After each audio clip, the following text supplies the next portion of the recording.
And this is the first time we've had him on the show, or at least we've had a chance to meet. Would you welcome, please, Oliver Reed? It's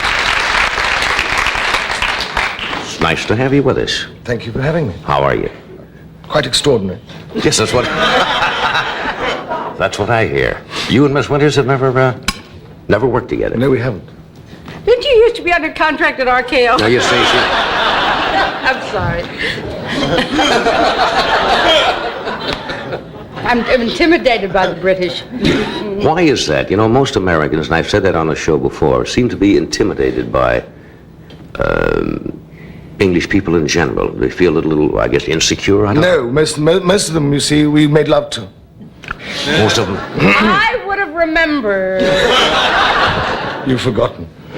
No, I don't know why. I think it's a myth. I think it's very polite. I think America is an amazing country simply because it's comprised of a mosaic of European culture, do you understand? Yeah. And people that came to America, it seems to me, because they thought that they were either economically or socially or religiously persecuted.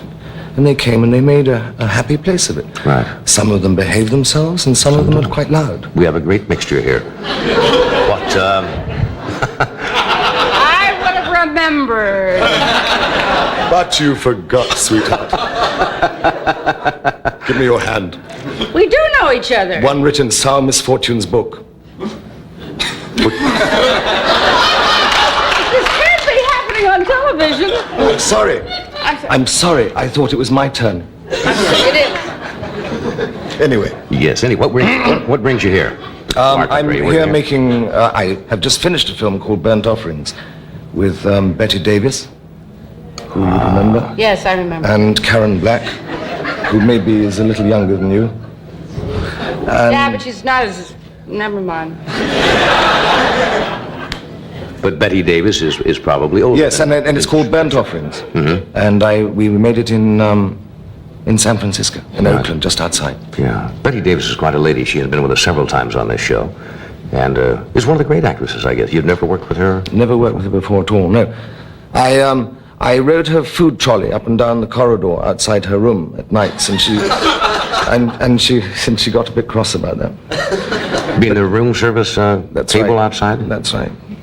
But it was all right. I sent her some roses. She gave me a tennis ball signed with Betty Davis and a picture of herself. She gave you a tennis ball signed Betty Davis? Yes. She gave it all. It was amazing because she used to live in this hotel, and outside they had, because I believe they didn't make enough money. I could be incorrect. They didn't make enough money out of the hotel, so they've turned the tennis courts. It's like a gymnasium. There are swimming pools, people come in with rubber hats on, they swim up and down, people play tennis all day.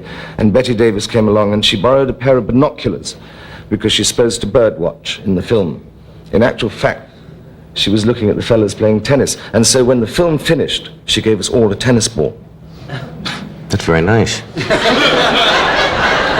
I don't have one myself, and I would like to have ask one. Would you ask her next time? They're on the prop strike. We have to take a break? All right, we'll do a commercial. We'll be right back. Stay where you are.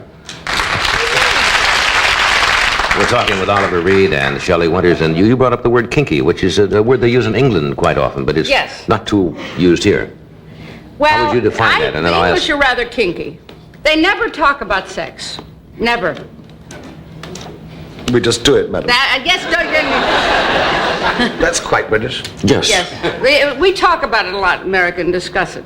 Do you know, I'm playing a colonel in my next film, and this is why I look extraordinary. And I combed my hair, and I thought... You look like Hitler. Excuse me. That's why I didn't recognize you. Do you know that Hitler was an Austrian, and most Prussians and British are very close, and that's why we fought each other.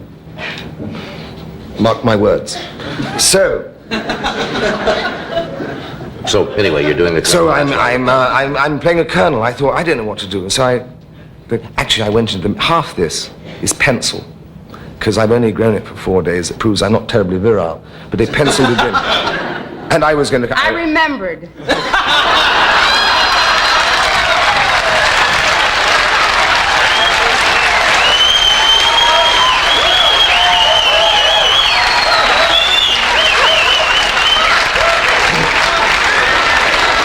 That is why, ladies and gentlemen, you woke up the next morning with my moustache Sometimes a mustache and a mask will hide the identity. How come you get a moustache? No, wait a minute. This is American. We're very Puritan. We have the Puritan tradition here. Yes. Can I leave now for the theater? I have to be on the stage in a little while. You don't really have to leave, do you, Shelly? No. And you have met before. And Do you know there's no way? There's Shh. Quiet. Can we end the show now? Please be quiet for a minute. Yes, sir. Good. I am not really used to this. Will you please be quiet for a minute while I talk to this gentleman? I'm on the show Yes, sir. to talk. Okay. Not just to hear you, madam. Yes, sir. Right. Oliver. This is like it'll be... Right? And she was saying it was a bad audience? Women's liberation, madam, will never survive. Not while I'm in the kitchen. This could turn out to be a hell of a fight tonight.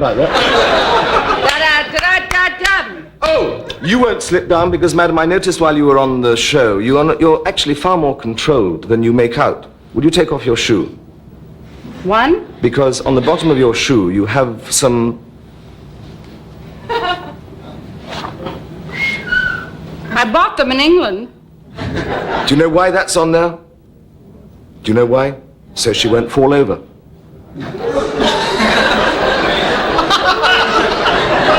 That's dry British humor. But then I'm only playing a colonel. Yes. Royal Scots Dragoon Guards. Is that what you are? Are you a member of the Royal Scots? No, actually, in the film, I'm supposed to be... the opening scene of the film is quite funny, actually, because the opening scene... This is a new film. I read the script yesterday. I very rarely read a script. And I'm looking at some cows, and the lady comes up to me, and she said, would you join my father? I'm Colonel Blood's daughter. And I say, how do you do, madam? And she said, I would like you to come and join my father's army. I said, I've given up the Special Air Service, the commandos, the paratroop regiment, MI5, MI16. I've given all that stuff off, and I've given it all up, and I'm just with the cows. And there's boom, boom in the background. She said, what's that? And I said, it's my gamekeeper, keeping away my creditors. And she said, well, then won't you join the army for money? And the British have been mercenaries. And I said, well, I don't really want to. I mean, if the cows could give milk, we'd be on good footing. And she looks down, they're all heifers. So she says, they're all heifers. So I say, oh, I've never had anything to do with sex and that sort of thing. Oliver, don't do this picture. Don't do this film. Well, you should see the cows.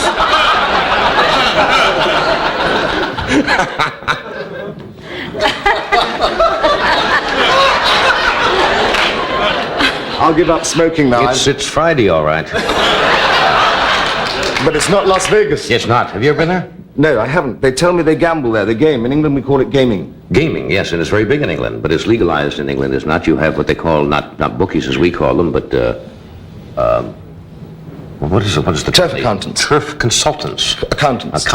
Turf which is a very high-class name for for a bookie. For a bookie, right. Up until a few years ago, we used to have bookies runners. You could never, up until about 12 years ago in England, you weren't allowed to have a turf accountant's shop. And people used to stand on the side of the road with a piece of paper in their top pocket. And they used to flag you down. And you would go, you'd stop the car, and you would say, I want it on the nose, the 2:30 at Ascot. And drive away, that was it? And drive away. And the next day you would drive back to exactly the same place, and he wouldn't pay you. It takes the fun out of it now when you have terrific accountants. That sounds like more fun stopping on the side of the road. I like to win sometimes. Yeah. No. Let me leave for a second here, but we shall return. Right here.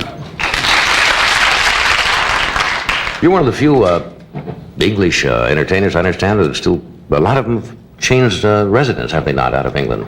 Because of the heavy taxation.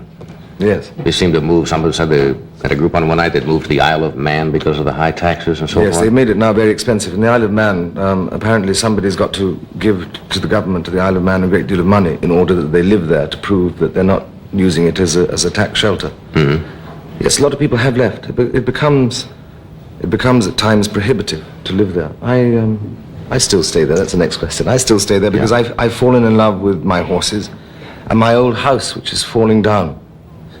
And what happened to the cows? I'm sorry. That was in the picture. Oh, that was in the picture. Yes. I'll be quiet.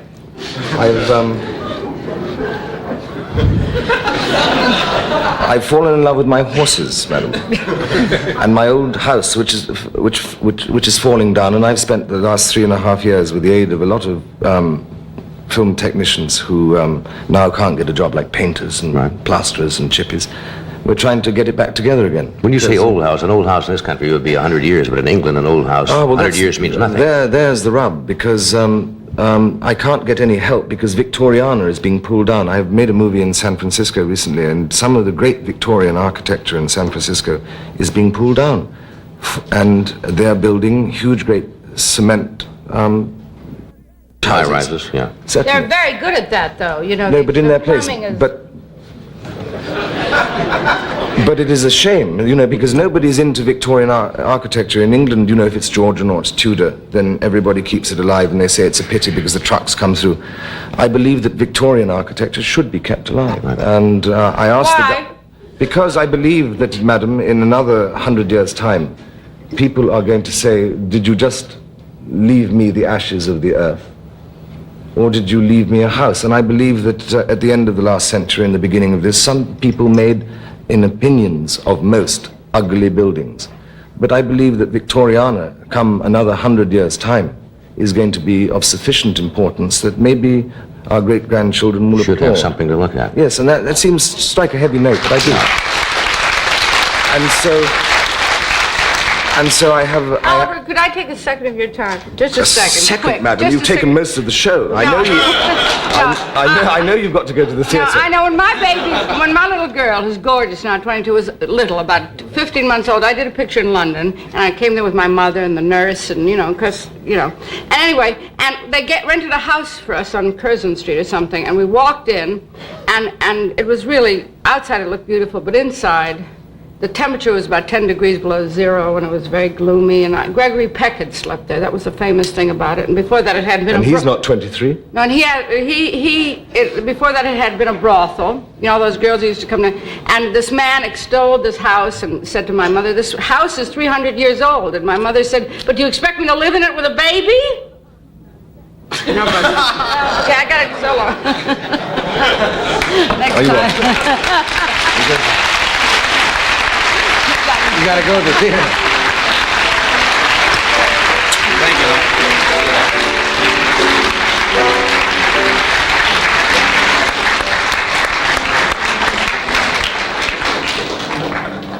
Anyway.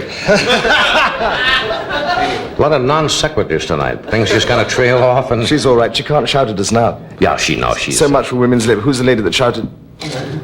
Do they have a women's lib movement big in England also? Always. Oh, it's Always. all over But the women in England are quite good. They're always in the kitchen, so you can't hear them when they shout. You think that's where they should be, huh? I think that most women are very happy.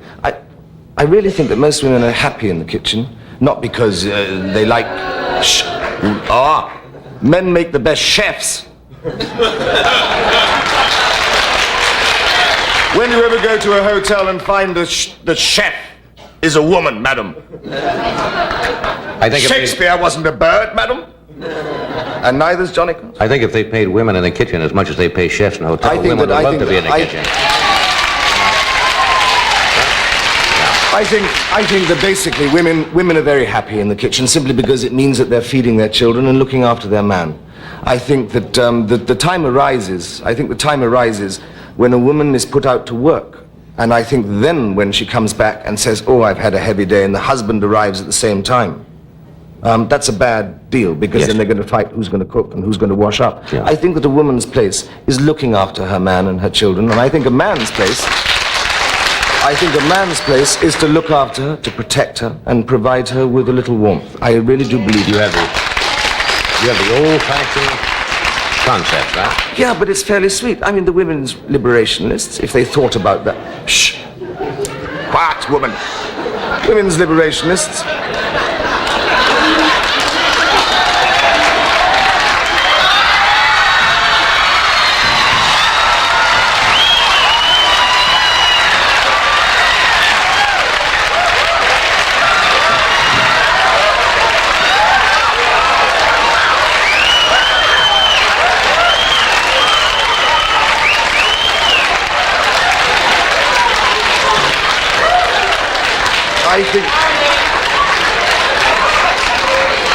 I think that women's liberationists.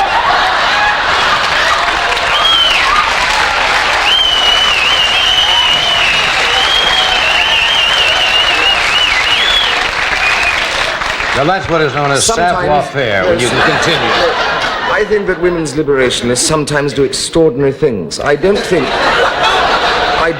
that, in actual fact, that it gives them much armament to their cause. I mean, the fact that I have been smothered in whiskey, and it is whiskey, I can taste it, pays no cause to the lady. There are going to be a lot of people on this program that will laugh at that, and there will be several who will probably be quite indignant. I am not indignant, because this is indicative of the bad manners of a lot of chauvinist ladies.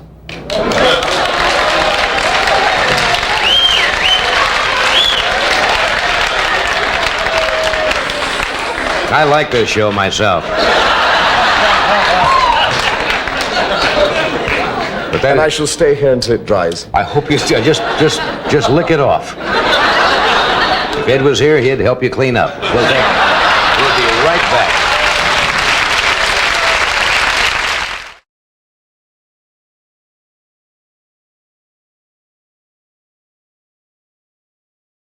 On NBC.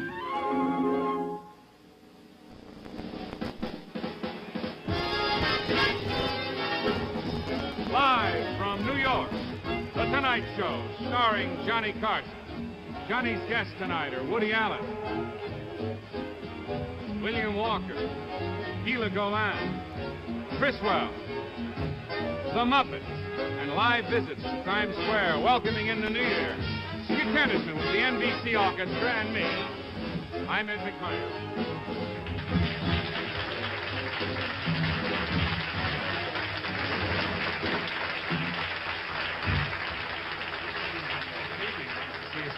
You know what is worth your life to get into this building? Yeah, it's very difficult. I was outside briefly. Am I right, friends?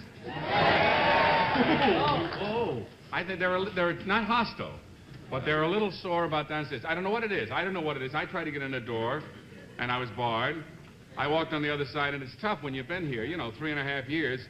You walk in, and the guard says, "Who are you?" Yeah. I mean, it gives you a funny feeling, really. But so I know how you feel, friends, and we're sorry that you were detained downstairs. But there was some problem in the building. They could not allow the doors to just be open as they normally would for some vandals or something. I don't know.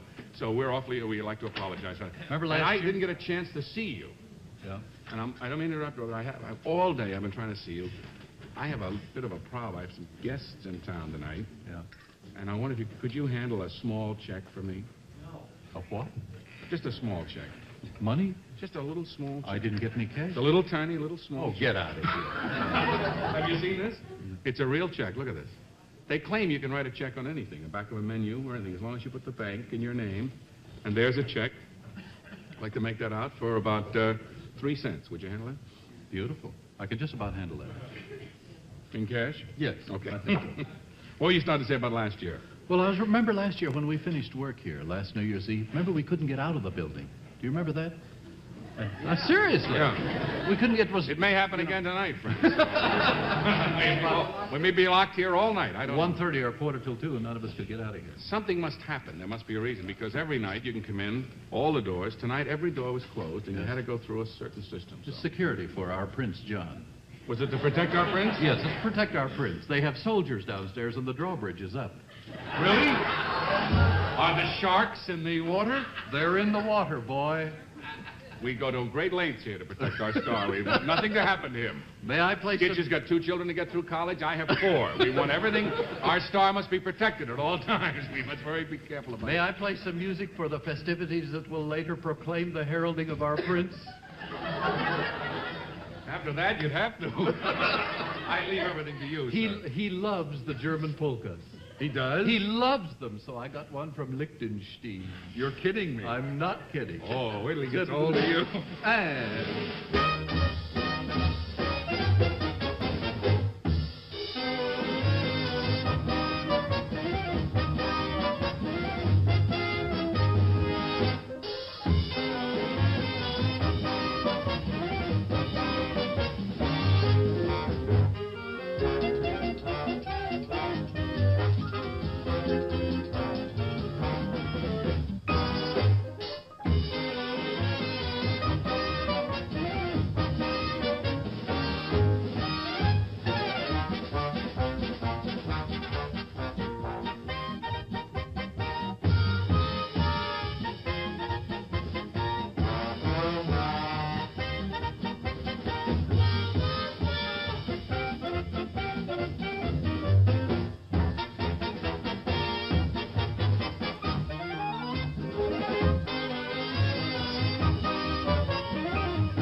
one of the most disreputable performances I've ever seen. Begging the question like that, with that hokey whistle and horn. The hokey polka. You shouldn't start out the program with a hokey polka. It's written that way. With a whistle like that? Yes, of course. That appears in the music? That's called traps, yes. He says it with a straight face, man. Johnny Carson will be here very shortly. He's on his white horse outside. He has a said it, big John. spear. I didn't say one word, John. He was doing all the talking He has about a big that. spear. He was saying all those bad things about you. I'm your pal. He has a all the lace time. collar on. He was the one that said that, John. We'll be back shortly. At least I will. I don't know about him. Johnny Carson will be here. Please stay tuned. This New Year's Day, NBC is a panorama of spectacle and sport, starting Saturday morning at 10:30, 9:30 Central Time, with a fabulous Orange Bowl parade in color direct from Miami. Immediately following, the scene changes to Pasadena, California, for the world-famous Tournament of Roses, the queen of pageants in color. Then it's kickoff time for the great bowl games. First, Missouri versus Florida in the Sugar Bowl. Next, Michigan State battles it out with UCLA in the Rose Bowl.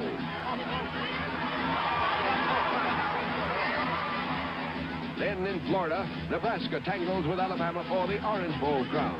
All in color and all exciting. Yes, all day long, the great parade, the top football thrills and more are all yours in color Saturday, New Year's Day, on NBC. When you get in your car, what's the first thing you do? Put the key in the ignition, adjust the mirror, release the handbrake, and drive, right? Wrong. Dead wrong. If you didn't include buckling your seatbelt as part of your routine. Here's why. According to the National Safety Council, 4 out of 5 accidents happen within 25 miles of home. That means while you drive, even short distances from home, you're vulnerable to maiming accidents, even death. But when you buckle your seatbelt, you have an extra margin of safety between you, the wheel, the dash, and windshield of your car.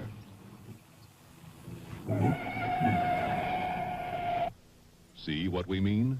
So every time you get in your car, do this. Put the key in the ignition, adjust the mirror, release the handbrake, and make it a habit. Always buckle your seatbelt.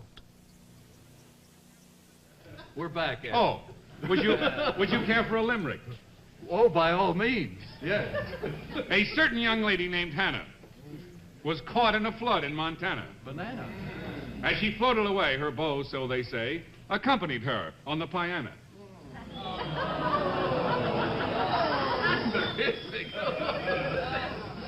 I have nothing to do with the security of the building. If they won't let me in, it's not my responsibility. Yes. There was a young fellow from Fife who had a big row with his wife. He lost half his nose, 2/3 of his toes, 1 ear, 7 teeth, and his life. Perhaps music would be more in keeping. What do you have to... You can announce the selection. It will take a minute or two.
Can't you understand? You cannot be disreputable like this. The prince has not come out yet. When he comes out, may I be disreputable? Yes, you can be as disreputable as you always are, but not till the prince comes out. I tore my music. Oh, you are murder. Oh! What happened? There was a sword just came from the woodwind section, right? Please explain to all of us what happened. Well, you notice what I said? I tore up my music. Yes. Somebody aft applauded. You get what I said? I mean, in this section back here. Somebody back here. Could you pinpoint? Names, please. No names. No Could names. we ask the other members to tell us who it was? Oh, I think Doc would be happy. Doc, who was it, Doc?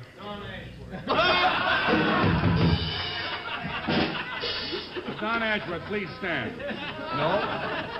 Anything Don Ashworth says is all right because he's a sailor. He's a sailor? He's a sailor. That gives him some special validity? He's a drunken sailor. I don't know. Would you like to try one more limerick? Friends? Oh! No. Yes. Wait. Perhaps if I frame it a little, how would you like to hear the last limerick of 1965?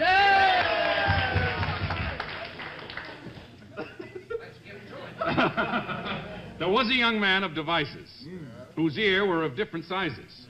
The one that was small was of no use at all, but the other won several prizes. Johnny will be here very soon, I hope. Stand by. Oh, yeah!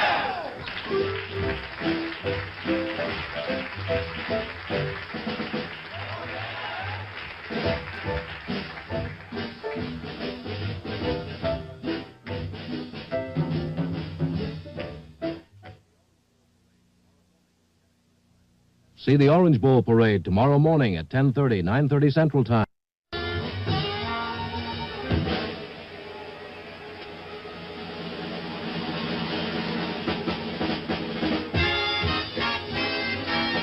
From New York, live, The Tonight Show, starring Johnny Carson. Johnny's guests tonight are Woody Allen, William Walker, Gila Golan, Criswell, The Muppets, live visits to Times Square, welcoming in the new year. Skitch Henderson, the NBC Orchestra, and me, I'm Ed McMahon. Good evening, ladies and gentlemen. Welcome to The Tonight Show. Johnny Carson will be here in just 60 seconds. Right now, a word from one of our sponsors, L&M Filter Cigarettes.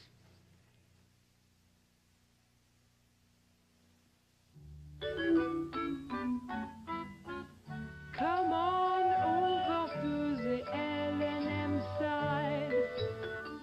Come on over for the taste of it.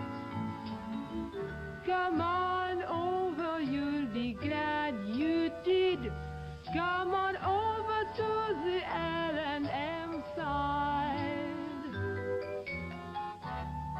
The L&M side is for people who want taste in a cigarette and plenty of it.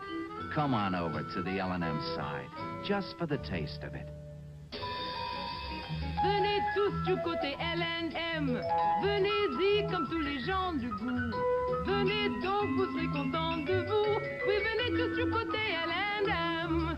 Come on over to the L&M side. Just for the taste of it. And now, here's Johnny.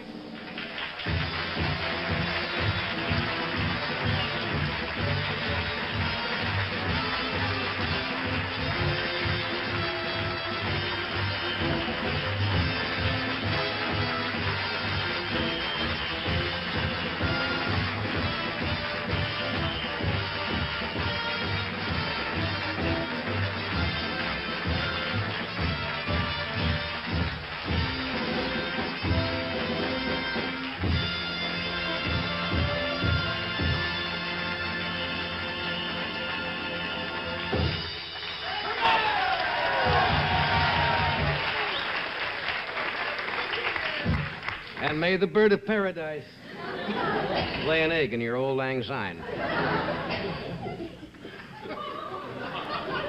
All together now, ready? Real quick. Peter Piper picked a peck of pickled peppers. Oh, you started early this year, didn't you? Applause is not necessary on New Year's Eve. Just kiss me at midnight. Sit down, sir. I said midnight. You like this? Nice. This is my Simplicity Jiffy pattern 1097.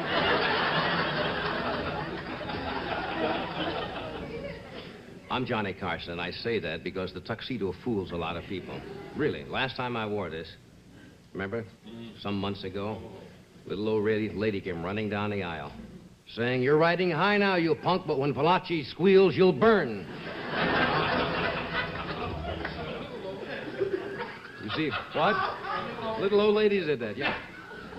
Our orchestra? Yeah. Now, you see, they are not used to wearing black tie. Once a year, they get their tuxedos out, and it was dangerous tonight. Because in the first 15 minutes they started to play, 150 moths came out and flew right for Ed McMahon's nose. They're attracted. Now, Skitch is different. Skitch is used to, formal dress. As a matter of fact, he wore that same tuxedo. Or tail, no, tuxedo. When he was a cabin boy on the Bismarck.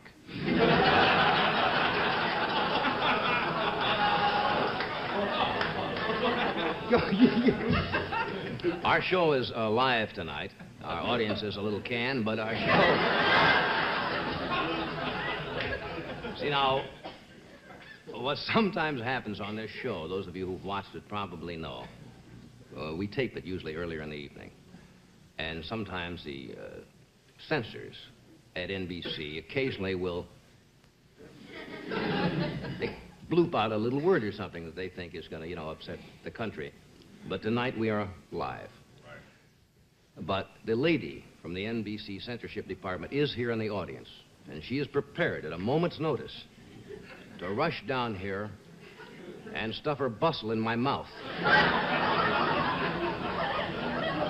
She's no youngster, eh? Oh.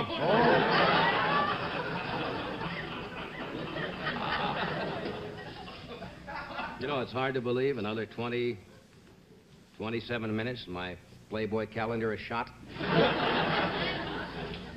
We have a surprise at midnight tonight, not just because it's New Year's, but at midnight on our stage, Mike Quill will appear and turn a subway into a pumpkin.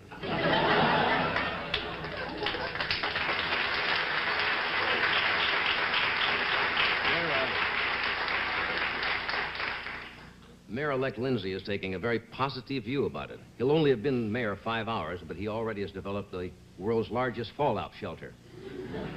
The subway system, you see. You folks at home probably wonder why we're not using a live audience.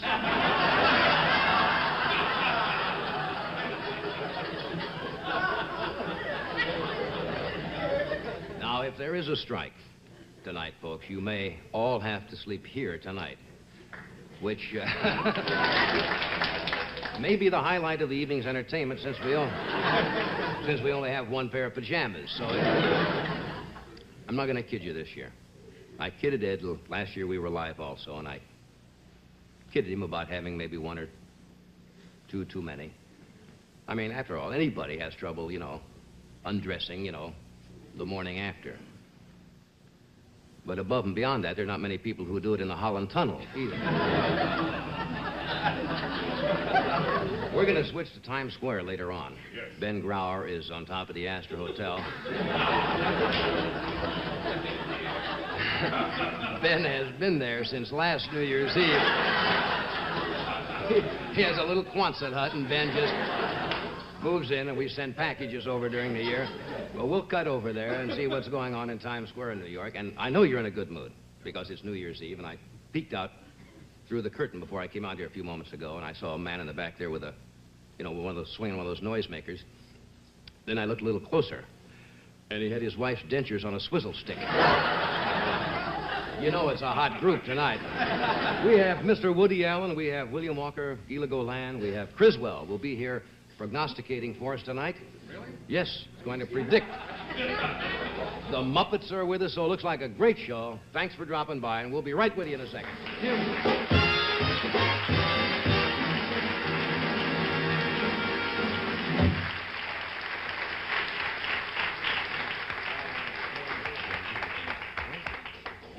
Am I all right tonight? I love that. You can't pick on me too much tonight, can you? Beautiful.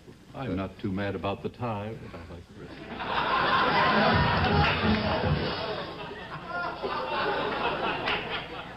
It's a nice outfit he has. Got 9 pair of pants with it and a whistle.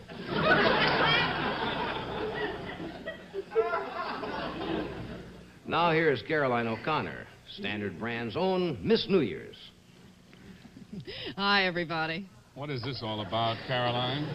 Well, I'll tell you, this is Chase and Sanborn Coffee. We're having a swinging party, aren't we? A swinging party with coffee? Why, of course. Who ever heard of a good party without heftier Chase and Sanborn Coffee?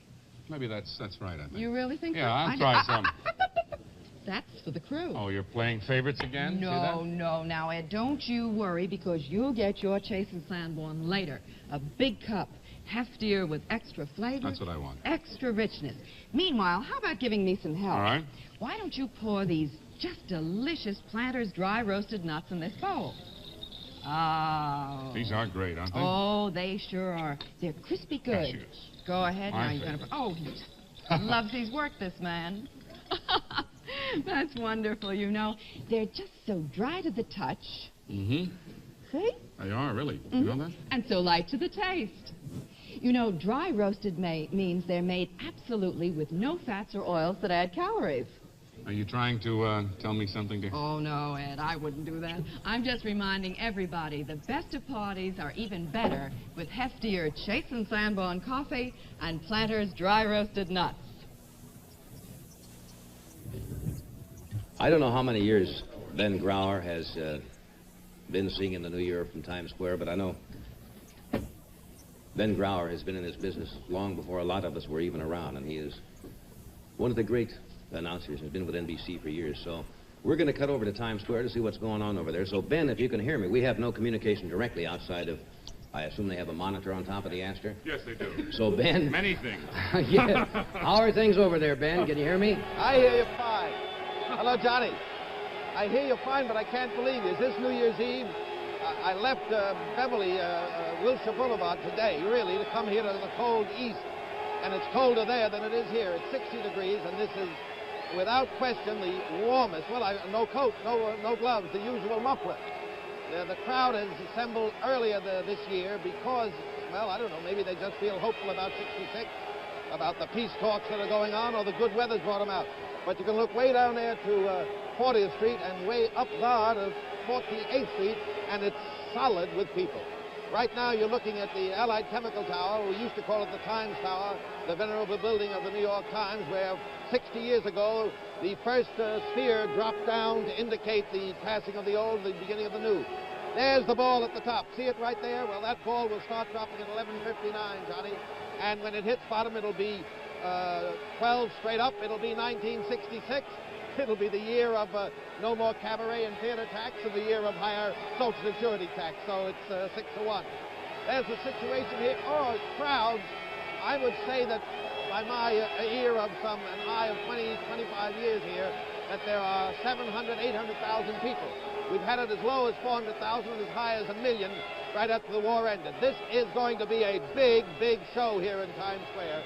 I know all your friends will want to stay with it. There's the story, Johnny. Back to you. What Ben say? It's rough to hear with those people. It is. They have more people there this year, I think, they had last year. They said they gathered earlier. I guess the weather that's so nice here. It used to be called the Times Building, and is now the Allied Chemical Tower. One Very of the brand pretty new building. buildings here. Well, we're going to go back. I can still hear them coming through something here. There they are. Ben's got absolute control. He just goes like that, and they stop. We're going to cut back to Times Square in a couple of seconds, but we thought...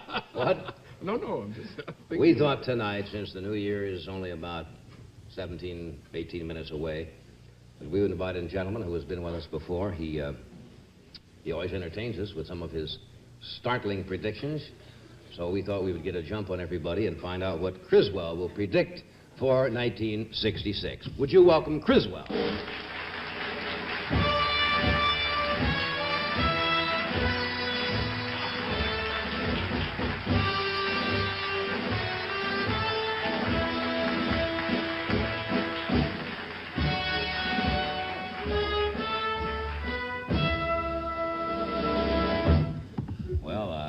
Happy New Year to you, Griswold. It is a great honor again to be with you and all of your friends on New Year's Eve of 1965. And I'd like to say greetings, my friend. We are all interested in the future, for that is where you and I are going to spend the rest of our lives, whether we want to or not. Well, you can't argue with that. My first prediction is that I predict that the year of 1966 will be a year of tricks, deceit, and deception. 1966. He knows. Yeah, he knows. And I Art further Stark predict... has been working on his expense account already. It's got to be a bad year. Excuse me, I don't mean to interrupt here. I further predict that many executives will go on strike in protest against the many new union regulations. Well, what kind of executives? Just executives in general? The average executive, yes. Have our NBC executives gone on? No. They were protesting last week, remember? Were they? They burned their washroom keys. Oh, yes. I predict a family coat of arms will be the new fad in America. Yes, a new family American pride in your own personal family right here in America, and the family coat of arms will be your #1 fad for 1966. That's interesting. Do you have a coat of arms? No, I have one. I'm not aware of it. But I'm going to get one tomorrow. It'd be better if you want to, come out right. I predict a dude and a nude ranch will open somewhere in the Midwest. A dude and a nude. That's right. Somewhere in the Midwest. And I'll lay odds you won't hear a discouraging word either.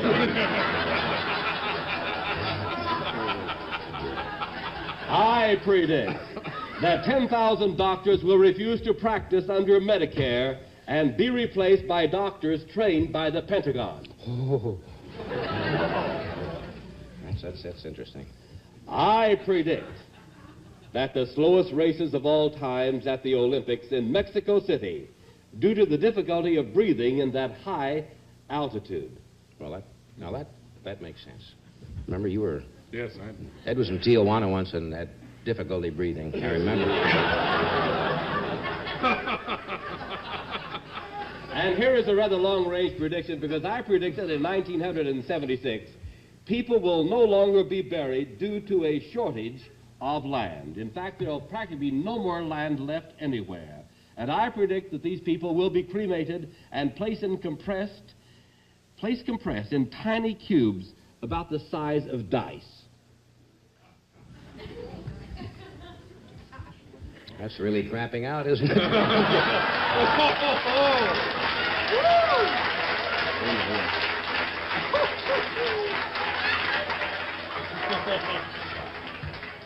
I predict that within 2 years, there will be the discovery of people living inside the Earth at the North Pole. Didn't somebody write a book years ago with that theory or something? There were people... Admiral Byrd, yes. And it will be proven in this year. No, there was a book written. Yes, definitely. About Byrd had made a discovery because they saw vegetation up at that part of the country, and that there was supposed to be an opening in the up around there, and people actually live inside the Earth. A whole racial strain completely disappeared in North America, and that is exactly where they think they have gone, beneath the North Pole. Oh, my gosh. I predict that America will reach the highest point of prosperity in March of 1966. And I predict a women's professional football team next season. The Cleveland Beiges. Great team. In fact, I stake my professional reputation on that very prediction. Well, that's going out on a limb. I predict. I predict that rings in the nose will come into fashion in 1966. Well, have you seen men wearing rings already in their ears? Oh, yes. So, is this for men or women, or...? Both. Both. I regret to predict an invasion of flying cockroaches on the West Coast.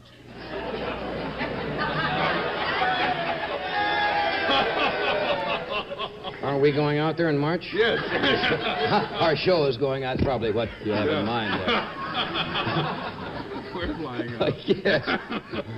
I predict that hotels and motels will install television sets with tow control.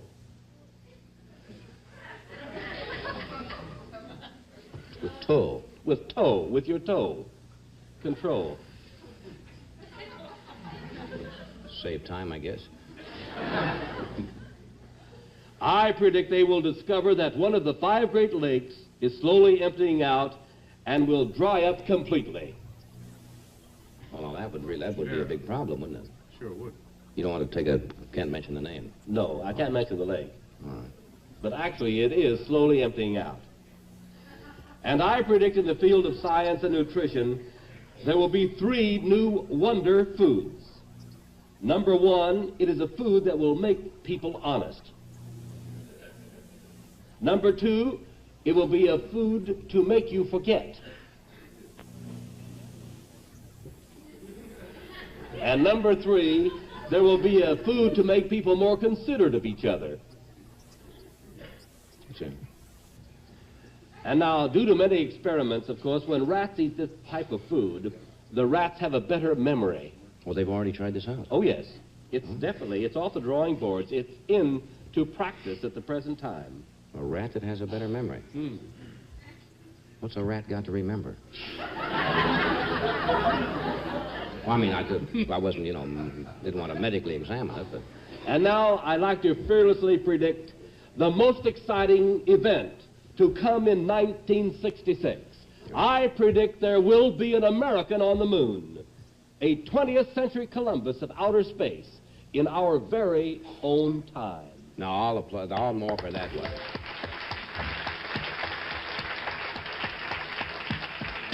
Well, Criswell, I thank you for being with us again.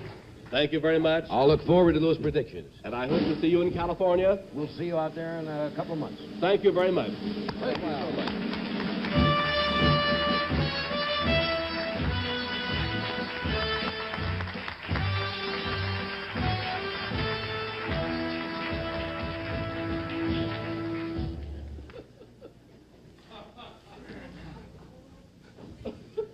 And now, for antiseptic throat aids, here's Ed, who's an authority on 3-way action.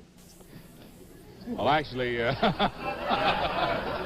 I wouldn't go so far as to say that, John. I'm not an authority on 3-way action, but F&F, the folks that make F&F, and of course the antiseptic throat eggs, they are authority on the 3-way action that you want when you're suffering from painful minor sore throat pain. When you have a raspy, rugged throat and it hurts, well, that's why there's salicylamide in antiseptic throat aids to soothe painful throat membranes. That's why there's Banacol to kill millions of germs on contact. And that's why there's terpene hydrate to relieve congestion. Relief? Yes. And pleasant tasting, too. You'll like the cool, minty flavor of antiseptic throat aids as they dissolve in your throat. Now, remember, for a cold, follow whatever advice you think best. Rest, aspirin, or a cold capsule. But for the miserable sore throat that you have, get soothing relief with antiseptic throat aids. Brought to you by the folks who make F&F cough lozenges, which also contain germ-killing Banacol. We thought we ought to check just briefly with Ben, see how things are progressing. We're just going to cut away for a few seconds. So, Ben, how are things going over there? We're doing fine, Johnny. I predict, I do a lot of predictions the last few minutes. I predict that in that crowd down there, 1,843 girls are going to be kissed in the next minute by total strangers. In fact, it's going on right in front of my eyes. They're youngsters, and they're using every opportunity for fun and adventure as the minutes creep along towards the magic midnight. The ball is still suspended 100 feet above the Allied Chemical Tower. The crowd grows constantly. The weather remains mild. The climax is predictable. 52, that means that 8 minutes from now, it'll be crashing into 1966. We'll be seeing you then, Johnny. What do you say? Say about 3 minutes to go before the big moment. How about it? Okay, Ben, we'll be back with you. How would you like to be in the middle of that mob? No, thank you.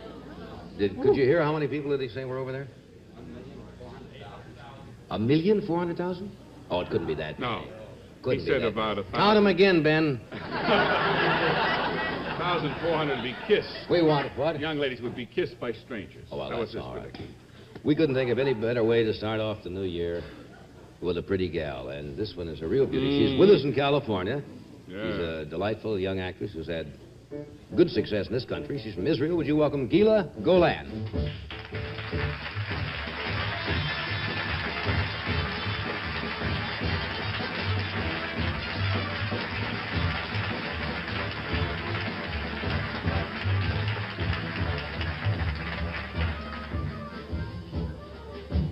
That stuff comes right off, doesn't it? I'm so sorry. Don't you wear that kiss-proof stuff? No, I guess they haven't got one here. How are you?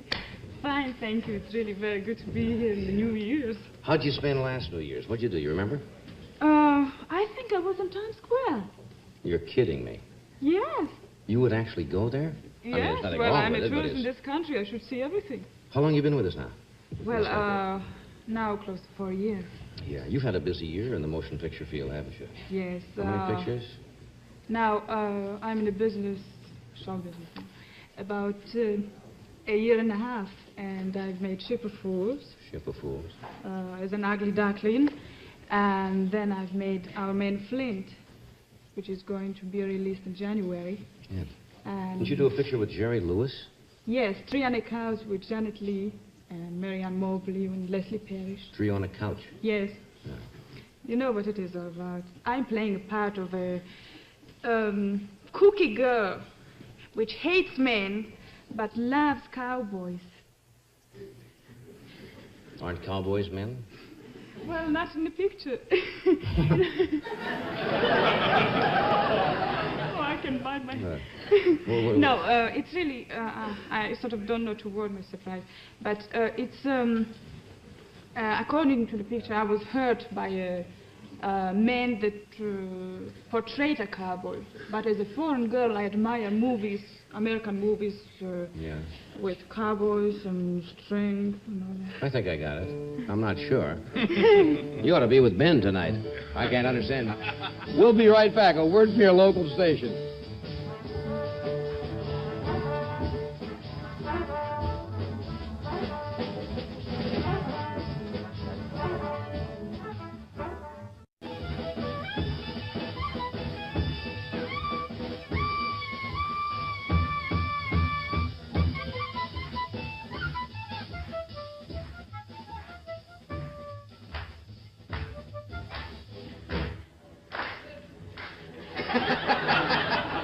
There's some party we got going here. We are live in New York tonight from Rockefeller Center. We have, what, about 30 or 40 seconds before we're going to go over and see what happens. Now, as I Going into midnight. Yes, going right into midnight. Who is he? That's the new year. You see, 12 o'clock. When the big hand and little hand are both on 12. It's our producer. We'll be working with Clay soon. We're going to go over there, and that ball on top of the Allied Chemical Tower starts to fall down, right? Yeah. And at the stroke of midnight, it's...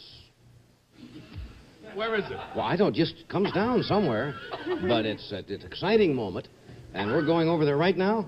Ben, we're going to turn it over to you for a few minutes. All right, Johnny. Ben? You know how they do it? While astronauts whirl around the Earth, they do it with pulley power. And it's going to happen actually up there in 1 minute and 28 seconds. It's midnight in Times Square, about 1 minute, what am I saying, minute 10 to go. The crowd has built slowly but forcefully. You can hear the swell of that noise. There are signs sprinkled all through from youngsters hoping they'll get their hometown on the TV cameras. Many of them say just Happy 66.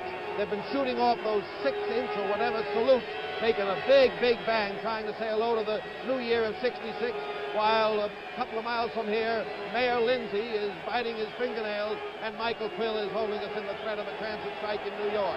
But inevitably, the clock is starting to show that the ball is moving. If you look up there, see it's moving from the 100-foot tower on the Allied Chemical Building. Used to be the Times Tower. Now the Allied Chemical Tower, it's 100 feet, 50 rather, 40, 30, 20, The ball is slowly moving as the seconds tick off. About 25 seconds to go. When it hits the bottom, it'll be the new year. And from Presque Isle in Maine to Melton in California, there are wishes for happiness across this broad land in the new year ahead.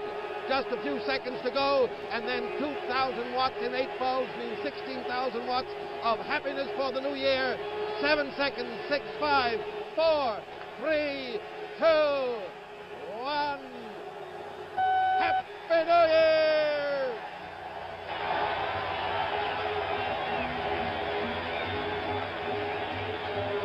There on the side of the Allied Tower, innovation, we have it spelled out in great big letters.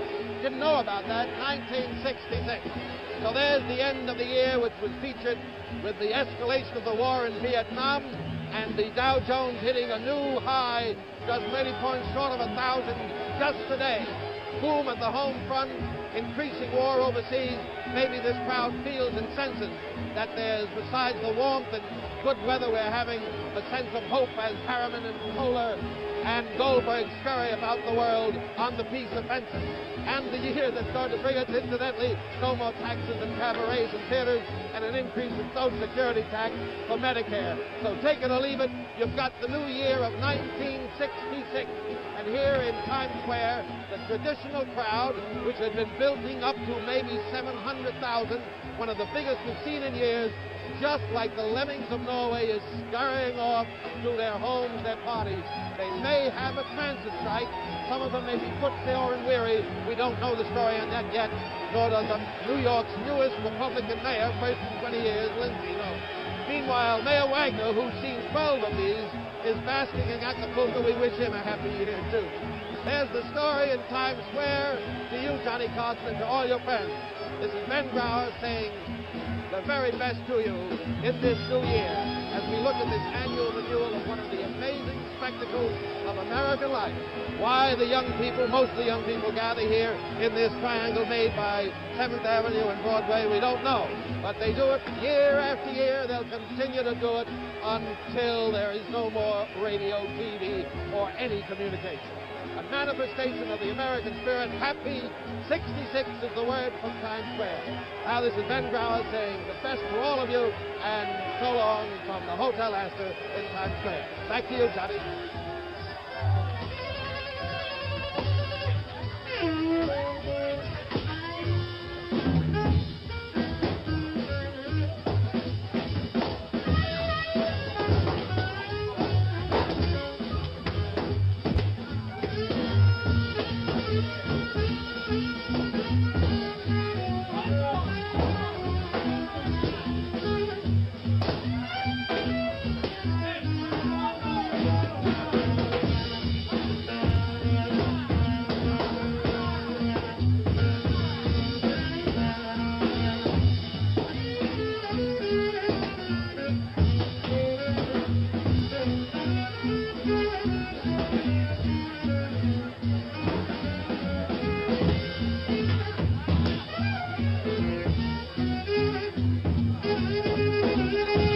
We'll be right back. Here's the word from your local station. We're coming back.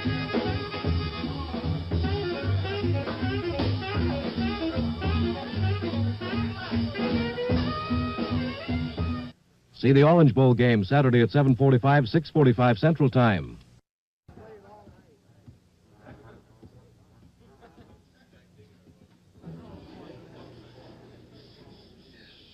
What a sloppy bunch of dancers we've got. Thank you, Bridget. Hey, that was fun. We're going to go over... we'll go back in a moment and see how Ben's doing, but right now... here's Miss Caroline O'Connor, sales lady par excellence for Standard Brands. Happy 1966, Caroline. Thank you very much, Johnny, and the happiest of New Year's to you, too. And you know, I'm really looking forward to this year and being part of The Tonight Show with all of the good foods from Standard Brands.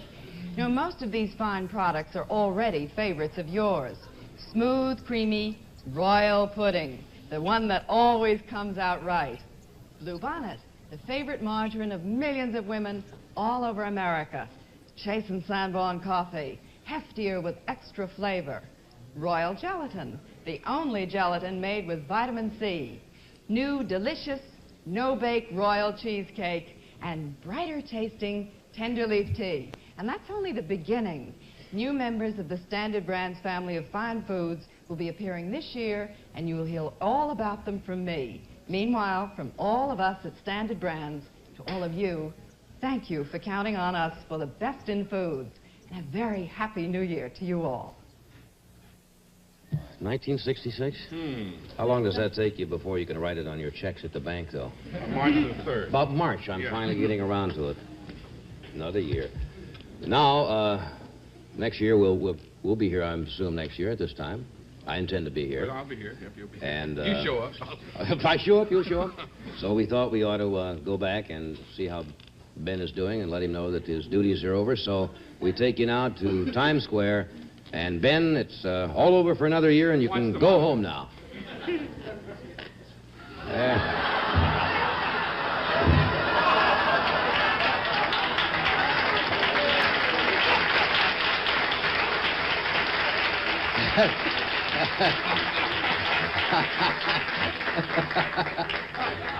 Well, that's showbiz. Now that you've witnessed this tremendous excitement going on at Times Square, our roving NB, you're going to have to watch the monitors here in the studio because we are ready to cut in from around the country and show you how some other people are spending New Year's Eve. First, we take you to the Merrymakers dancing at the Hotel Roosevelt. The music by the one and only Guy Lombardo and his Royal Canadians. So let's take it away. There they are over there. Wowee.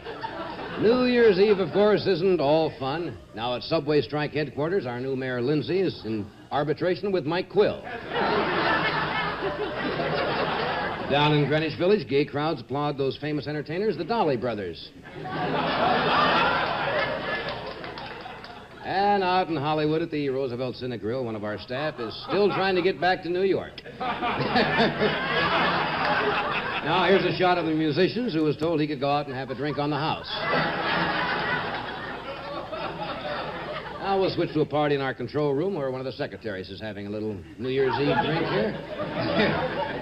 And over at my place, we've invited some close friends in for a little evening of meditation. Those are just some quiet scenes happening around the country. Oh, me. Oh. I think that's about enough of that. That's fine. So that's what's happening around the country. So, what were we talking about? I forgot now. You know, but I thought maybe we could play a game. You know, it's about... Yeah, it's New Year's Eve, some games. Yeah. You know, it's about quotations. It's I'll give you lines of quotations of which famous people might have said, and you will tell me who might have said this. You give me a famous quotation that somebody did say. Did say, and you give me the name of somebody who might have said it. All right? Now let's see. Did I make myself clear? Like, for instance, water, water everywhere, and not a drop to drink. Am I supposed to guess who said that? Oh, Mayor Wagner said that. Yeah. Oh, I see. You put somebody modern to an old quote. Is that it? Yes. All right. Or Dean Martin. You got the idea? Mm-hmm. All right. Vincent? Yes. Okay. I've not yet begun to fight. Sonny Liston. Right. Is that the right answer? Or are we going to make our own answers up? Good, one for you. Oh, you started off. No, but it's not. Started off the New Year's with a... See, it's up to you, really. I don't know. Who might have said it. Who might have said it? I see. It is better to have laughed and lost than never to have laughed at all. Eddie Fisher. Elected. What was that? Criswell. Criswell. All right. I'll do the snappers. Let me just blow that horn. All right. I think I got the idea. All right? Yeah, sure. A bird in the hand is worth two in the bush. President Johnson. What?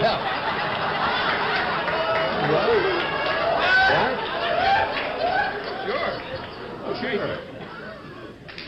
Well, Who did say that? Do you know really who said that? No. I really don't know. Who did say that originally? Jim? Jim Maxwell should know that. Sorry, Jim, we didn't mean to wake you up. Okay. A woman's work is never done. Go ahead. A woman's work is never done. Well, Discarded 3 already. I've already thrown 3 out. I wouldn't touch that one with a fork. Make up your own joke. I never met a man I didn't like. Here we go again. Zsa Zsa Gabor said that. I could have said it. Yeah. The bigger... Well, no. The bigger they are, the harder they fall. What? The bigger they are, the harder they fall. Liz Taylor. You should have never opened this up. That's a funny idea. Hey, that's fun. We should have some party games. Can't we bob for apples? You don't do that on New Year's Eve. What? You don't do that on New Year's Eve. I do it on New Year's Eve. You get a tub of gin, and you bob for apples, and you get all the apples out of the way as fast as possible. All righty. Now here's a word on 5 days. Here's a word on 5 days. The new antiperspirant deodorant, just a little bit stronger.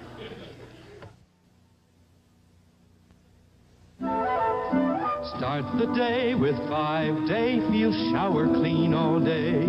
Keep odor away with 5-day. Feel shower clean all day. New 5-day deodorant pads really do let you feel shower clean all day. They actually clean odor away as you rub protection on. Use one each day, throw it away. 5-day is not just a deodorant. It's a deodorant and an antiperspirant, both contained in one convenient pad. Inside are 2 most effective ingredients. One protects you against odor, the other against perspiration. So, start the day with 5-day. Feel shower clean all day. 5-day pads, cream, roll-on. Just a little bit stronger to protect you against odor and perspiration, too.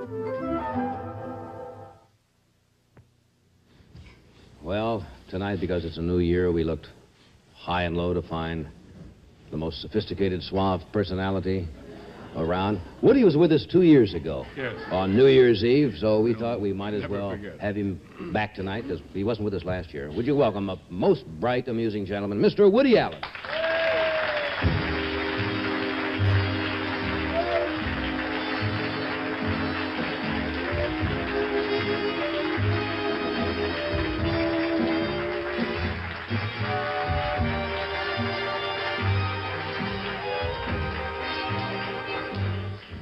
Thank you, boy. I'm fantastically excited. Are you really? I am. I've been waiting all year long. And when 12 midnight comes, I'm going to go crazy.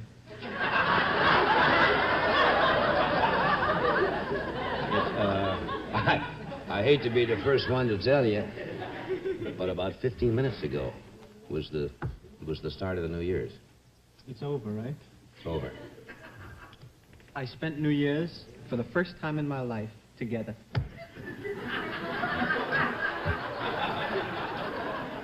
And it's touching in a way, and I'd like to thank the many fans and friends who share with me tonight the welcoming in of 1966, in which I'm looking forward to a year of some sorrows and sighs and some slow moments. Do I look like a sorrow? No, you don't, my beauty. And some delicate moments. Is this one of your resolutions?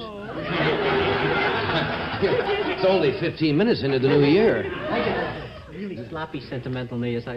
Really? Yes, I've had some champagne for dinner. Champagne? Absolutely, and I'm just fighting weight. Remember 2 years ago we had champagne here on the set? Yes. And that was the last year we've had it.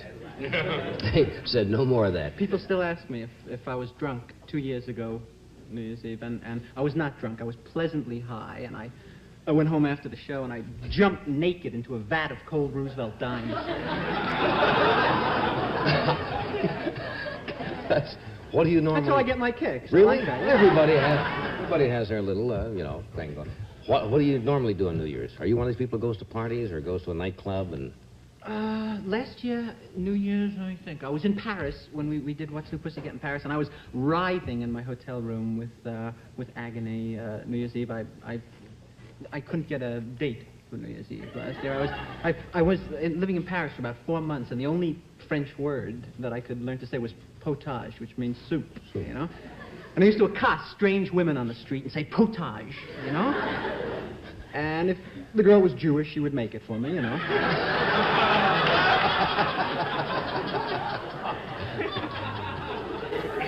You were around some beautiful women there, I mean, you know. Oh, can I tell you something? Sure. I have always, you know, I'm a connoisseur from beautiful women. That's my thing in life. I would rather be with a beautiful woman than almost anything else. And, except my stamp collection. If it came to an out-and-out choice. Yes. And the great woman of the world for me was always Bardot. I always felt that she was, without a doubt, the greatest thing in the world. And Sophia Loren I liked. I was not crazy about Sophia Loren physically, but I'm having an operation, and that's going to be changed now. And also Julie Christie, the girl who starred in Darling, I also felt was spectacularly beautiful. And I never met any of them or anything. And in the last 10 days, I met all 3 of them. Really? Can you believe that? I was at a party with Bardot, and I lunched with Sophia, and I was out listening to jazz with Julie Christie one evening. Wow. Yeah. Well? You want to hear about it? Yes. Yeah. Well, nothing happened. Tall girl, short girl? Great. Yeah. I'm living vicariously now. Well, Bardot I found good quality, basic good quality, all 32 teeth, you know, and poise. And Loren I found a little tall for my taste. She was a little too what we call zaftig. You know, zaftig is a I don't know what kind of word it is. I guess it's Yiddish. Is it Yiddish? Yes. And it means healthy, abundantly conceived, and I think that nails it pretty good. And I had a fabulous time. I was speaking to, I had known Sophia's husband, Carlo Ponti. I hate to drop names like this, but I'm going to. And 2 years. He wanted me to do write a film. We were talking about it, and it was originally, the talk was to star Sophia Loren and Marcello Mastroianni. And I had lunch with Loren, and I suggested that in place of Mastroianni, that since I had appeared in What's New Pussycat, and it was a love story as opposed to a comedy, that I ought to play opposite her in the film. And she laughed. She laughed for about an hour and a half.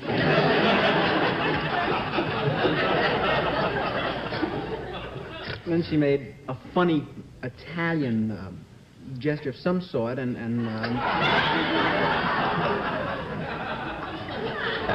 That was the end of the lunch, yeah? Yes. So she left and blew the check over to my side of the table. There you were. But it was really fabulous. I met some extremely beautiful women the last few weeks. I envy you, yeah. This girl is really attractive. She really, is. Thank you very She's beautiful. much. You're very kind. Yes. Are you Israeli or Yes, Polish originally, but Israeli.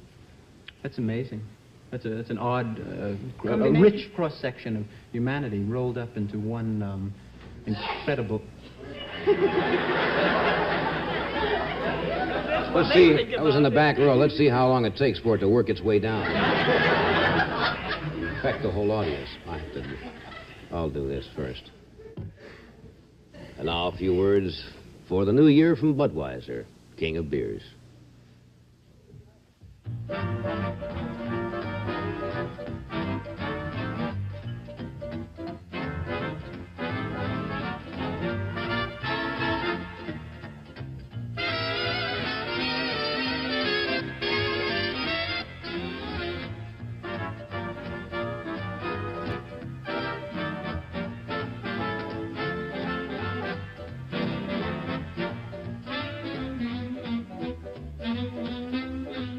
all over the world tonight, people are greeting one another with a raised glass and the words Happy New Year. And so a toast from the Budweiser people to the many friends of The Tonight Show. To 1966, live life, every golden minute of it. Enjoy Budweiser, every golden drop of it. Happy New Year.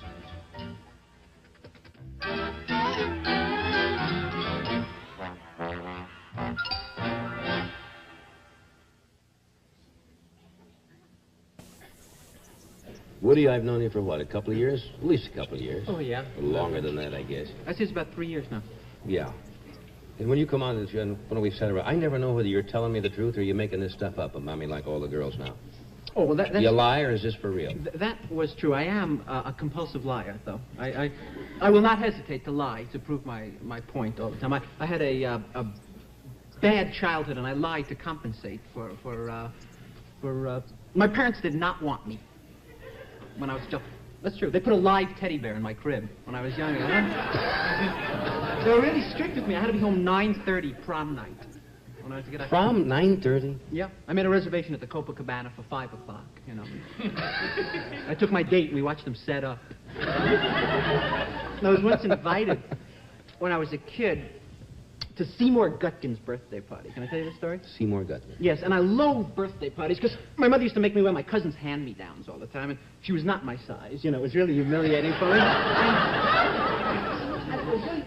So I wouldn't lose them. My mother used to pin my mittens to my sleeves all the time, you know, and that day I had on a short-sleeve shirt. And I looked like this. I'm pinned into it, you know, just strangling. And I was, without question, the most adorable kid when I was young. I used to identify with Superman. I felt Superman and I had many traits in common when I was, because he used to go into phone booths all the time and remove his clothing, you know. I couldn't stop myself, you know. And I took my parents' best tablecloth, their Hotel Dixie tablecloth, you know, and they honeymooned at the Hotel Dixie. I didn't know that. And, the last night there, my father stole the tablecloth, so it shouldn't be a total loss, you know. This is true. I believe you. And I tied it around my neck, and I draped it behind me, and I looked very menacing, really Supermanish, you know? And I tuck it underneath my little shirt, and I go out on the BMT subway in Brooklyn to the Gutkin affair, and I'm coming into the Avenue J station, and I look out on the platform, and I see Hermina Jaffe being molested. 5 years old, but a swinger, you know? She was sexy. Hermina was... Yeah, because she had an overbite. And that's, she had the biggest overbite in Brooklyn. Well, at that age, that's... She used to eat a piece of toast and finish the outer edge first off.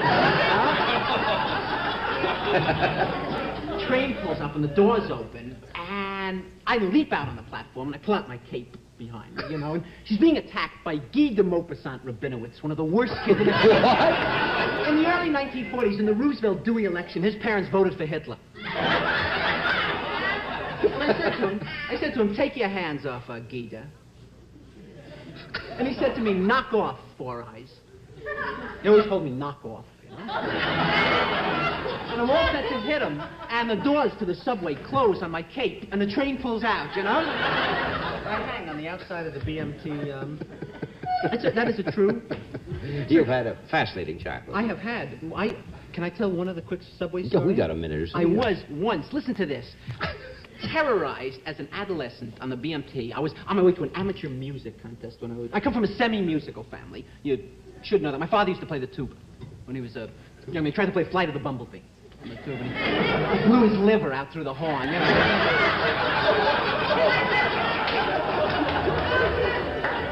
And I'm on the train, and these 12 hoods run on the train, but really hairy knuckle types, you know? Apparently they just come from a settlement house, you know, because they were dribbling a social worker through the car. And they stand over me and they start cursing and screaming, you know, and tearing up seats and fibbing, you know, and just... Fibbing? Being negative, and I don't say anything. I just look down, I continue to read Heidi, you know. The leader grabs me by my tongue, and he lifts me up very quickly, and he snapped his knee up violently, and I did one of the greatest imitations of Lily Pons you've ever heard. I hit an M over high C in the subway. I was 2 hours late for the music. No wonder you have this trouble I now. came in third, however. Oh, that's good. That's good. I won 2 weeks at interfaith camp, where I was sadistically beaten by boys of all races and creeds. We'll be right back.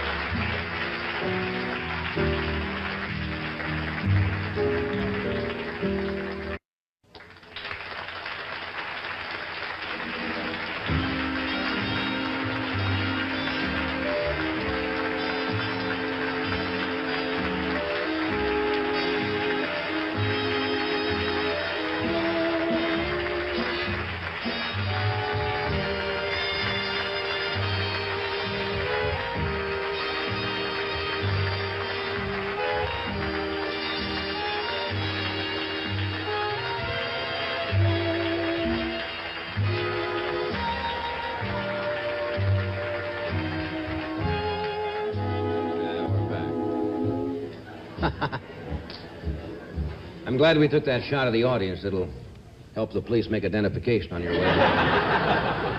Woody just handed me a note here. A lady called in on the phone or what? Yes. Says your tie is crooked. It was when she called in before, and I thought I would deliver this. Thank you very much. Those things always do that, don't they? It's much better now. One thing you can't. There, how's that? That's perfect. All righty. So. Commercial? Yeah. I better lay out then. Not be too funny for this. Now, a word from one of our sponsors, L&M Filter Cigarettes.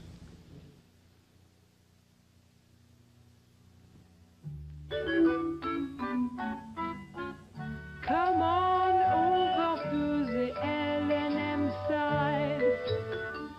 Come on over for the taste of it. Come on over, you'll be glad you did. Come on over to the L&M side. The L&M side is for people who want taste in a cigarette and plenty of it. Come on over to the L&M side, just for the taste of it. Venez tous du côté L&M. Venez-y comme tous les gens du goût. Venez donc, vous serez contents de vous. Oui, venez tous du côté L&M. Come on over to the L&M side. Just for the taste of it.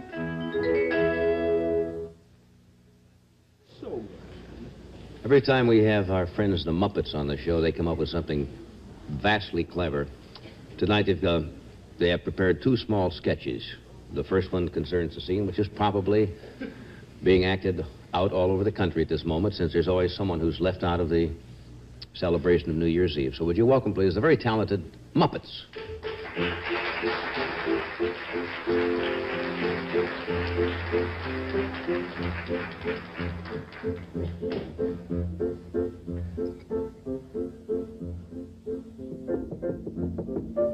Let me in, I hear music. Let me in, open up the door, let me in. I hear laughter, I don't want to weep no more. Please open the door to a stranger who's weary of trouble and strife. I'll bring you a song on my banjo and tell you the cares of my life. Let me in, I hear music. Let me in, open up the door, let me in. I hear laughter, I don't want to weep no more.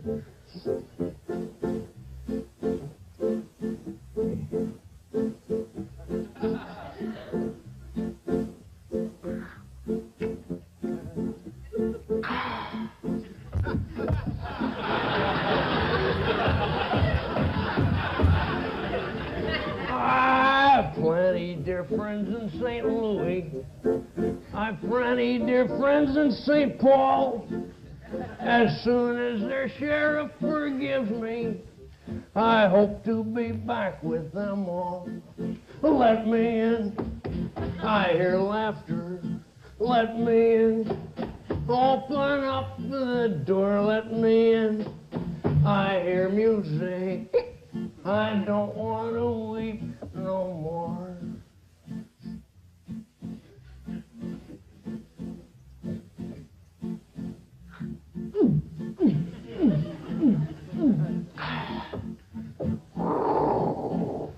I courted a widow with money, and all of it locked in a keg.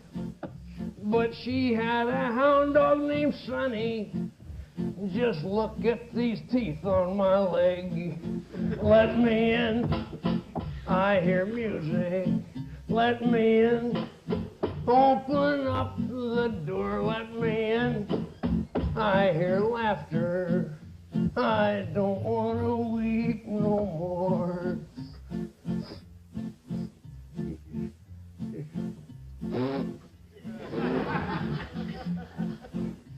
Oh, Mother, how you tried to warn me. Oh, Mother, you said not to roam. How true were the words that you told me. Oh, Mother, I want to go home. Let me in. I hear laughter. Let me in. Open up the door. Let me in. I hear music. I don't want to weep. I don't want to weep. I don't want to weep no more. Oh,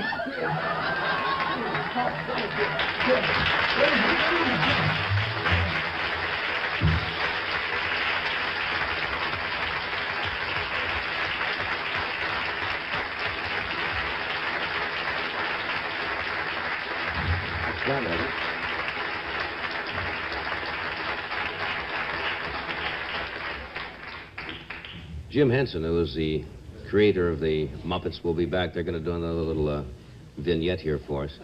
Remember Kermit the Frog? Yeah. Kermit has been with us several times, so we're just making this. That's fascinating stuff, you know it? Yeah. When it's done well. We all set? All set. So let's visit once again the Muppets.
Jim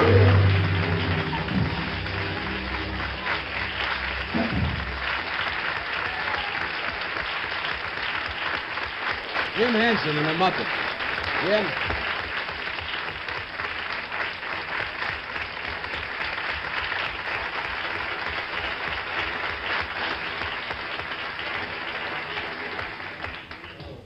That's one of the cleverest things I've seen in a long time. They do a great thing. Jim Henson and the Muppets. And now here's Caroline O'Connor, Standard Brand's own Miss New Year's. Caroline? Hi, everybody. What is all this? Chase and Sanborn Coffee. We're having a real swinging party, aren't we? No, but coffee at a party? Why, certainly, who ever heard of a good party without heftier Chase and Sanborn coffee? Well, maybe it's... For the crew. You're playing favorites again? No, now, don't you worry, Ed. You'll get your Chase and Sanborn later. A big cup. Good. Full of heftier flavor, extra richness, extra flavor. Meanwhile, how about some help over here? What would you like? Well, why don't you fill this dish up with some real delicious Planters dry roasted nuts? Mm-hmm. These are good, aren't they, huh? They certainly are. They're crispy good. So dry to the touch. They really are, you know? Sure, yeah, and light to the taste. Mm-hmm. You know, dry roasted means they're made with absolutely no fats or oils that add calories. You're trying to tell me something. Oh, no, not at all. Just reminding everybody that the best of parties are even better with heftier Chase and Sanborn coffee and Planters dry roasted nuts.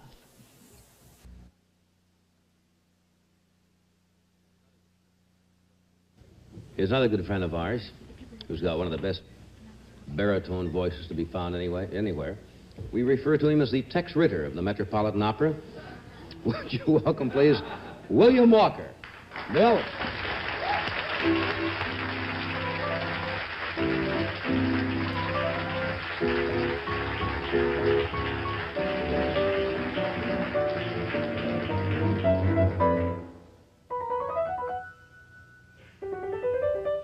Si può,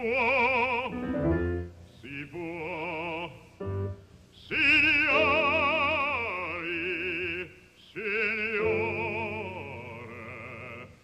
scusatemi se da sol mi presento, io sono il prologo, poiché in scena ancor le antiche maschere mette l'autore, impotevo riprendere le vecchie usanze e a voi di nuovo inviami.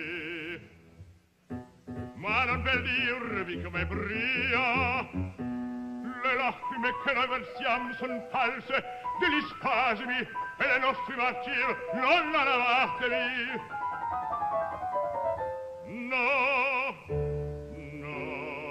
l'autore ha cercato un vengiapengeme, uno squarcio di vita, egli è che massima sol che l'artista un uomo, e che per gli uomini scrivere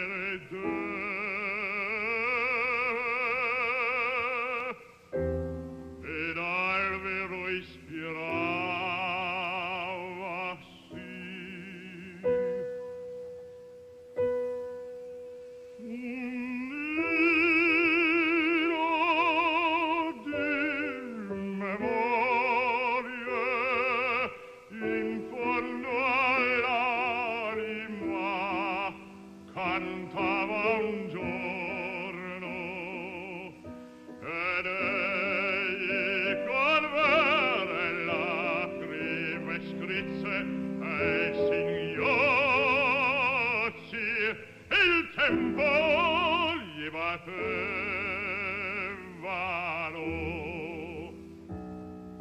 Dunque vedrete amar siccome sono gli esseri umani, vedrete nell'olio i tristi frutti e gli spasimi gli lovi avrete e risati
concetto vi dissi, ora ascoltate come nel svolto.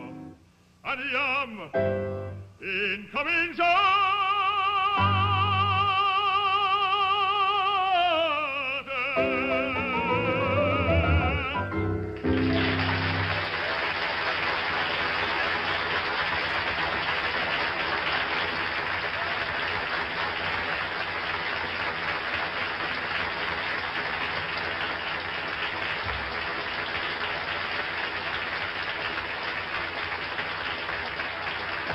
Beautiful.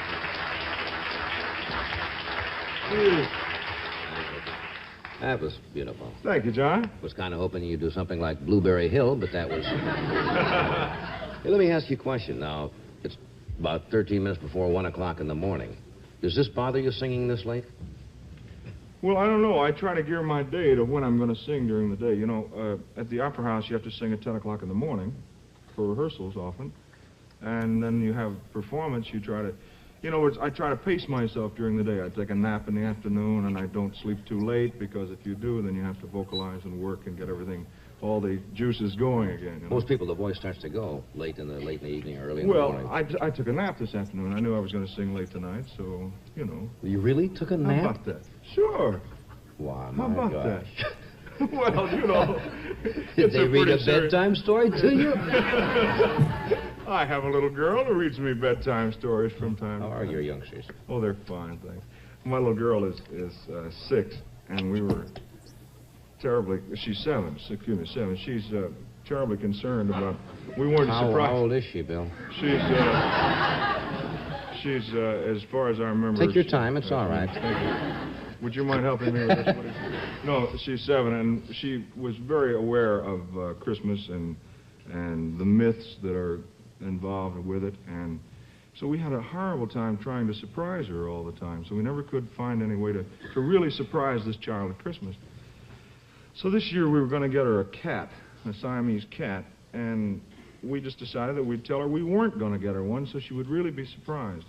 And so this created sort of a trauma at our house, because Nancy came in from school and at lunchtime, and she began to cry, and her mother said, "What are you crying about?" She said, "I'm afraid I'm not going to get a cat for Christmas." And so Marcy says, "Well, Nancy, we talked all of this out. We know exactly why we can't have a cat. It's just not practical." Said, "What made you think you might ever get one?" And Nancy looked up at my wife and she says, "The look on your face." And Marcy says, "Well, what kind of look on my face?" And she said, "One like you have right now." So, you know, you can't disguise these But she things. gave her she got Oh, yeah, we got 2, in fact, and we named them Frank and Jesse. So they're... After the James... after the James brothers, cats. yeah. So. Brothers. I'm not, I'll get mail. I'm not a cat lover. I wasn't either. You are now? I've never owned a cat, and of course my wife and my Do you know daughter. why I'm against cats? Why? Because I figure when you take a cat into your home and you feed it, and and you give it shelter, that it ought to come to you when you call. You know, I want the cat to come here. When I say come here, and the cat sits there and looks at you. They don't do anything. My kids... Or they come up and they go like this. If I'm feeding them, I want them to come over and sit here. You'd be at surprised. my feet. You'd be surprised. That's right. I call my children, they don't come either, so I guess it's all right. Edward, are you standing by there? And you're... Say, you gotta have that suit back at 1. We better wrap this up. He has his own. He does movies and things, you know.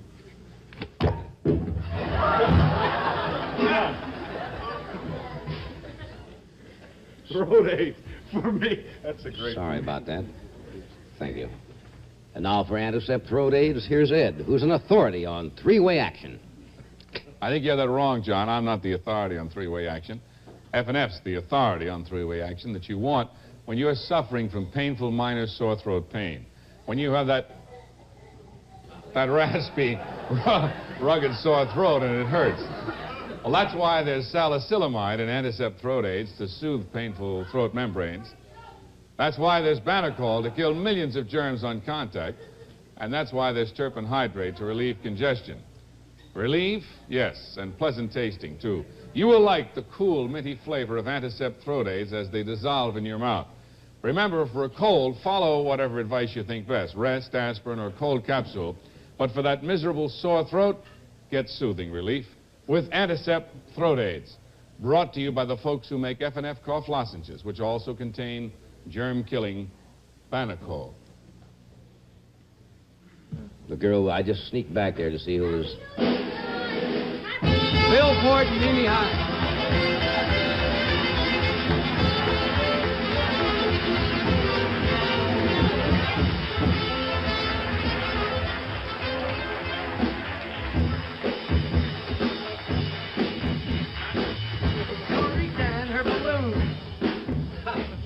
All right, Bubbles. See you, Bill. Oh, Mimi, how are you? Philip?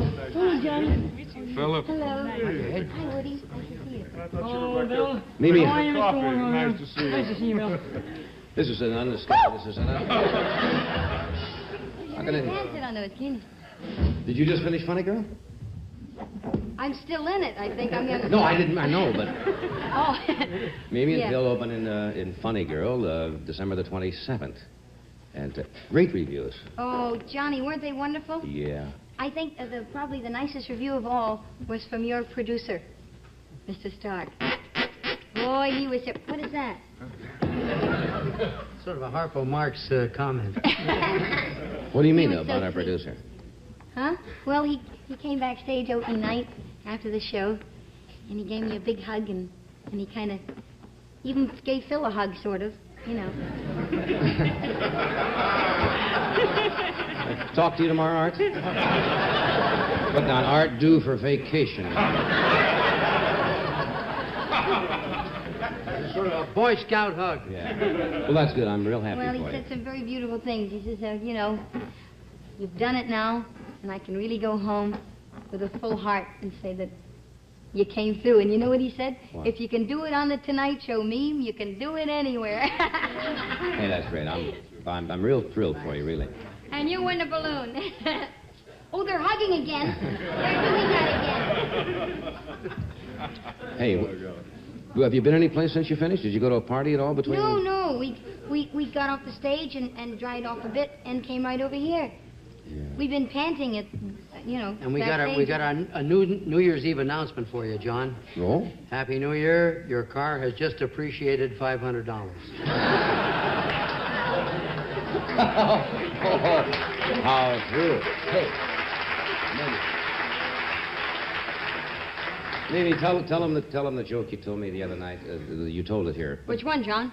No, you know the lady sitting at the with the Oh, yeah, do this. silliest story. I love it. Oh, it's a great story, though. Tell me. Do it. You want to be the lady? I'll be the lady. All right, you be What's the that? lady. That's the thing. Oh, that's okay, Little yeah. prompt for Okay, you there. that's it.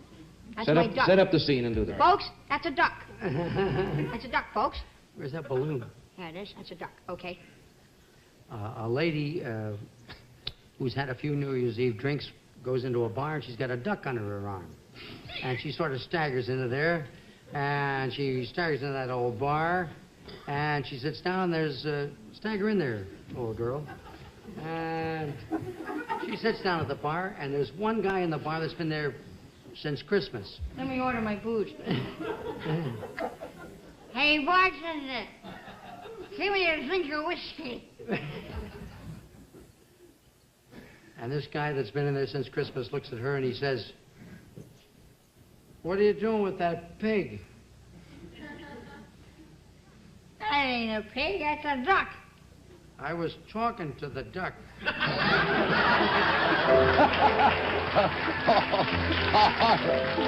Okay, folks, we'll be right back.